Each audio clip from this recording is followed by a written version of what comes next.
Hi guys, I wrote my first cookbook, Matcha Meets Macaron, which comes out September 3rd, 2024. And my publishers made me this poster board that I get to bring around with me as we work on book launch activities over the course of the next couple weeks and months. I am feeling really excited, super freaked out, kind of like the biggest imposter ever. But I'm trying to balance it with kind of enjoying it and being in the moment and sort of just really trying to experience this at the same time. And it is lots of ups and downs and big emotions and, again, freaking out. I wanted to make this video to share a little bit more about the process and what it was like for me. I know the process will be different for every single person, but maybe by watching this video, you can glean some insights and maybe get some tips if you're also wanting to write your own book. I've been a casual writer for a really long time. I've had journals that go way back. In fact, when I was 8 years old was when I first started writing in my journal, and that's fun. That was only 2 years after I immigrated to the US from China. My English was broken, but I still needed to kind of get my thoughts out because I was an only child and back then didn't really have friends, so the journal was my friend. All of that writing that I did from then till now in my journal, it was all for me. Some of it was made up, some of it was real, a lot of it was me working through stuff because who am I going to talk to about all of these things prior to therapy? And it wasn't until middle school that I started a Xanga, if you guys remember, and started publicly writing and sharing, and that's when friends came into the picture. I'm gonna kind of go over the timeline of how things happened, what the process was like working with a publisher. I'll talk about self-publishing and publishing through a traditional publishing company and what some of the pros and cons are. On January 4th, 2021, my colleague at the time received a cold email from some book agents who had seen me compete on Food Network's Christmas Cookie Challenge in 2018. And she was like, kind of like her, I think there's a story to tell here. So she did some research on me via social media just to make sure at the surface level I wasn't absolutely insane. Absolutely insane, because you'll have to be a little insane to do the things that we do. But through that initial screening, she reached out, and it was a really personalized email. A lot of times agents or salespeople send these very generic, very pushy emails. This one was very specific and very personal. And Todd at the time, who was working with me, he looked at it and he's like, oh, maybe there's something here. These people seem like nice people. Up to this point, I never thought about writing a book. Again, I had been blogging, I had been journaling, I do a lot of written content for Borderlands Bakery and my custom bakes. So writing was comfortable for me, but I never actively went to seek out writing a physical book. However, once the opportunity presented itself and we kind of talked it through, I had to kind of go with my gut and say, okay, maybe this is something that I would like to pursue and just see if it would work out for me. So after connecting with the book agents, we had several meetings where I kind of talked them through my life story and how everything came to be. A lot of that is thankfully captured in the intro of this book. So if you want to order it, you can check out the link in the description box below.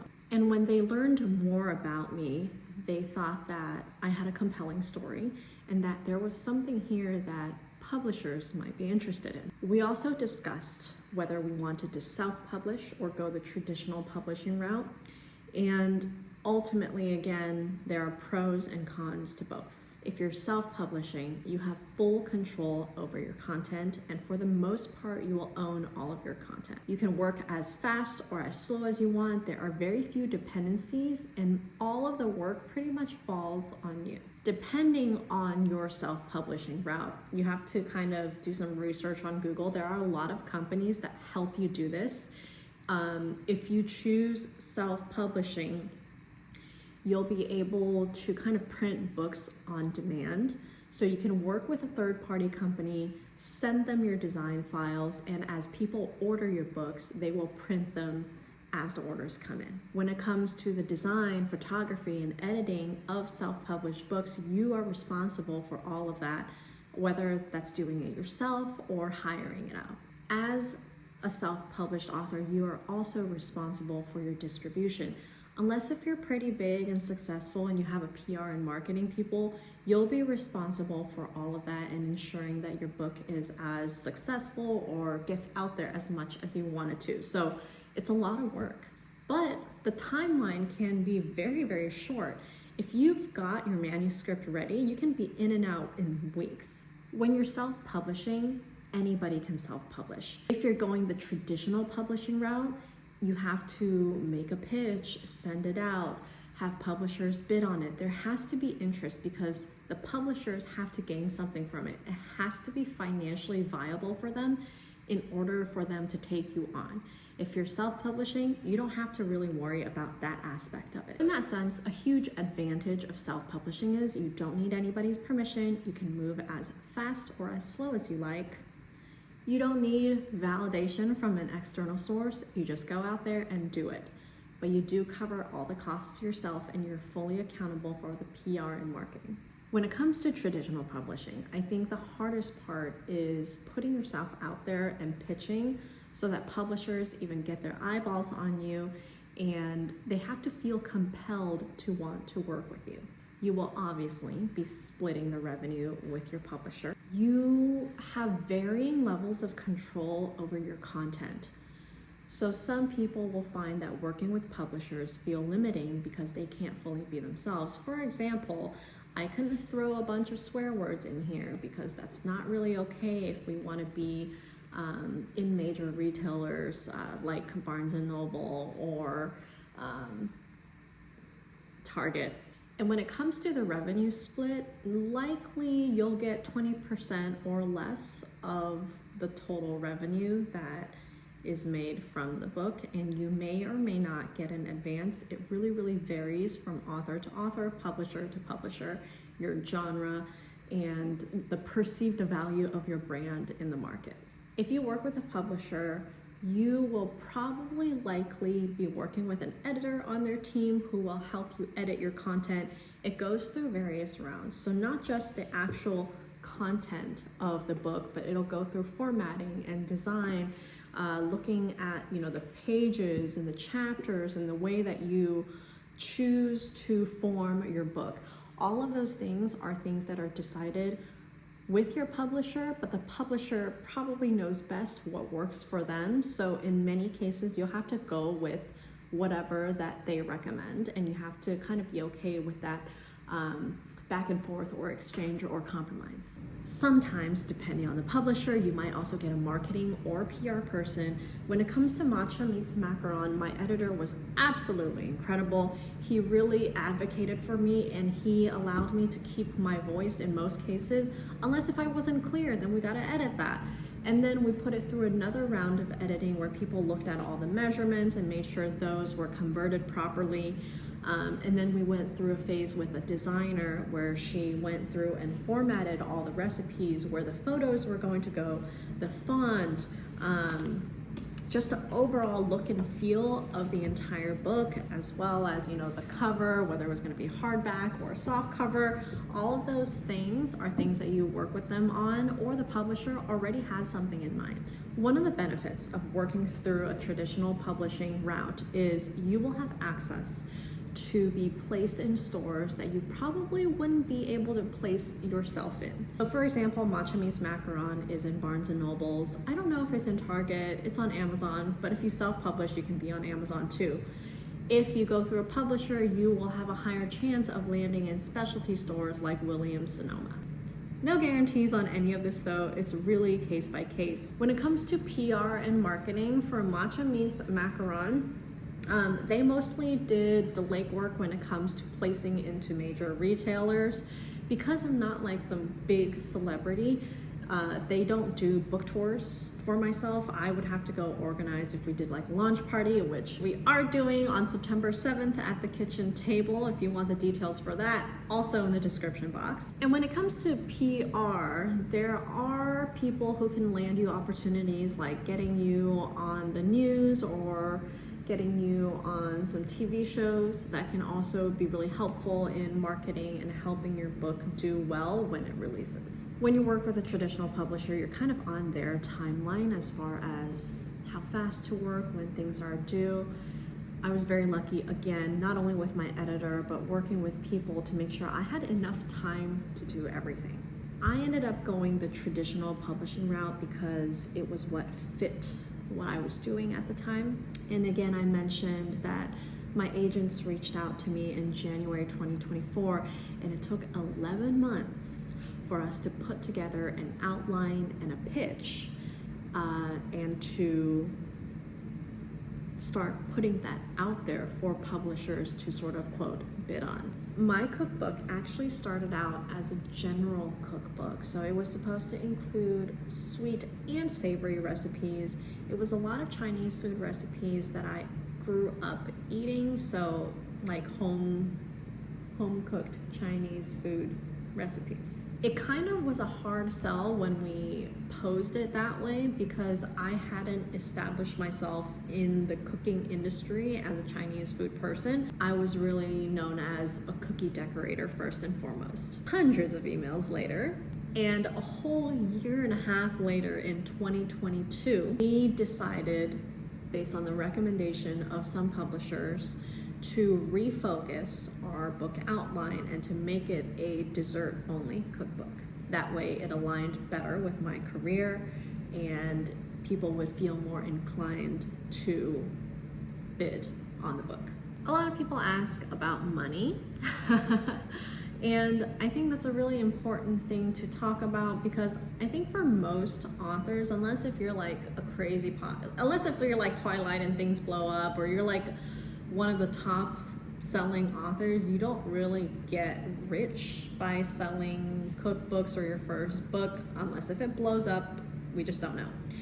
You may or may not get an advance from your publishers, and the amount drastically varies. So I'm not going to share how much I made from this, but I do think that if you want to be an author, you have to prioritize, sharing your story first and putting your work out there first, and money can't be your primary or sole motivating factor. And if you're going to be getting your book photographed in any way, I did hire out a photographer. I would say you want to budget at least $5,000 to $15,000 for a photographer that you like working with and that you love their work quality.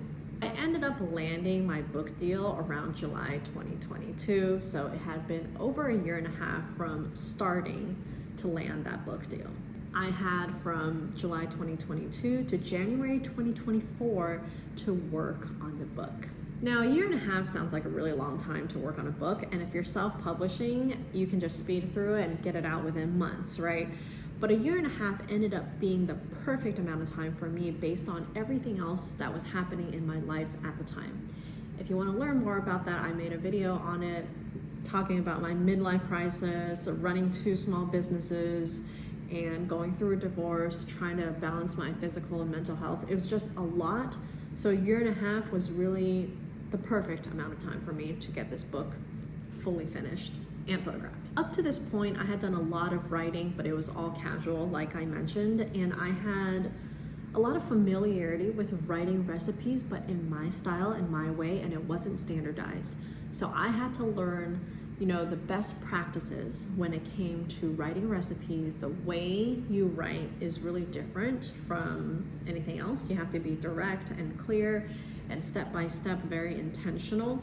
So first step was learning how to do that and then applying that to all of my recipes. There were a lot of edits, many rounds of edits. I would write a section, send it over, we would go through rounds and then kind of rework it together with my editor. We scratched our heads for a long time over the title of the book, and it's changed a few times, but originally we were going to go with Cookies for Company because It was about cookies for company, because it's like, it's for the company that we have around us, but also for the companies that built me and my career. And yeah, it made sense. It wasn't great. And then the marketing team came up with Matcha Meets Macaron. It's perfect because it blends the East meets West concept that is prevalent throughout the entire book. And if you look at the book title like this, it's which is cute, just worked out. When we were done writing most of the content, it goes over to another set of editors who look at it for the formatting and the measurements, just double check everything.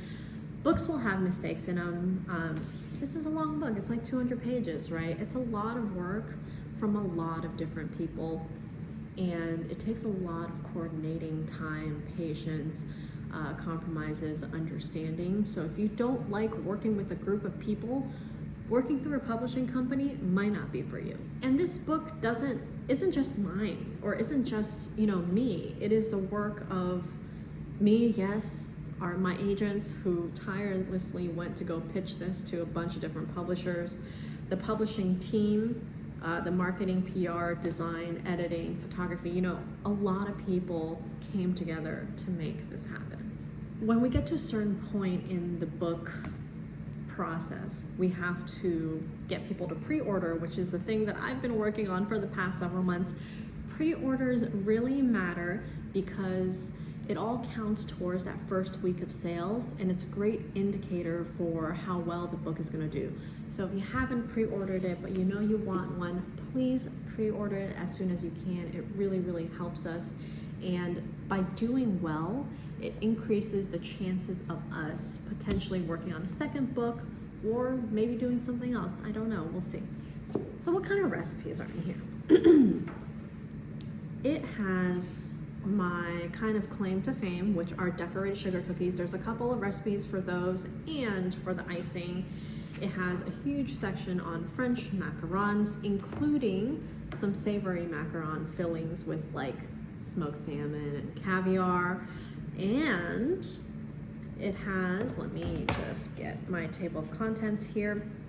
It's broken down into sections, like there's a beginner friendly section, there's a macaron section, decorated cookies, there's a drop cookie section. There are cookies and pavlovas and gummies and like drop cookies specifically.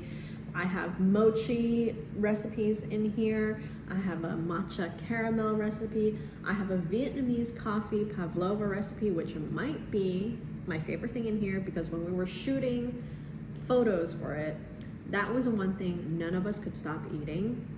Really, really good. There is a very easy marshmallow recipe in here, no thermometer required.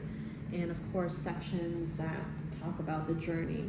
And the goal of this book, oh, by the way, I go pretty deep in talking about environment, equipment, and technique, because without these and without being aware of them, you don't really know how that's impacting your bakes, and you want to know how these things impact the way that you bake and your final product.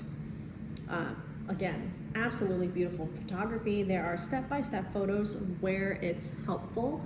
Not every single one of these has that. And then there's an inspiration section for the decorated cookies. And I share a couple of recipes that my friends in the industry have graciously shared with me, and I pass them on to you. But I see this book as a culmination of my career in baking, and to honor all the sacrifices that my family made so that we could come to the US and have options.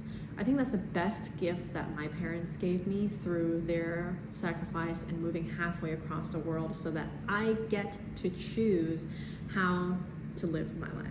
And hopefully stories like this, as they get shared and told, they inspire people to also do the same for themselves. If you needed a little push, hopefully this gives you a little push. If you need some inspo or you're feeling down, hopefully this also lifts you in some way. I'm really glad that I ended up writing this book, even though I was very hesitant at first. Again, I wasn't seeking out becoming an author, it just sort of happened, and because the opportunity was presented and I said yes, I was committed to fully dedicating myself to this process and seeing it through in a way that would make me proud, make my family proud, and make the team that worked on this proud. There's a lot that I didn't touch on in this video. I could talk about this for a really long time, but if you have any questions or comments, please leave them below. I would love to hear from you. And if you haven't already, please pre-order your copy, or order your copy depending on when you're watching this, of Matcha Meets Macaron if you like desserts and Asian sweets at all. I really appreciate it. Thank you for giving me this space to be able to share more about myself in the hopes that it positively impacts somebody else. Go out there, make some big waves, go change lives for the better, and I will see you in the next video.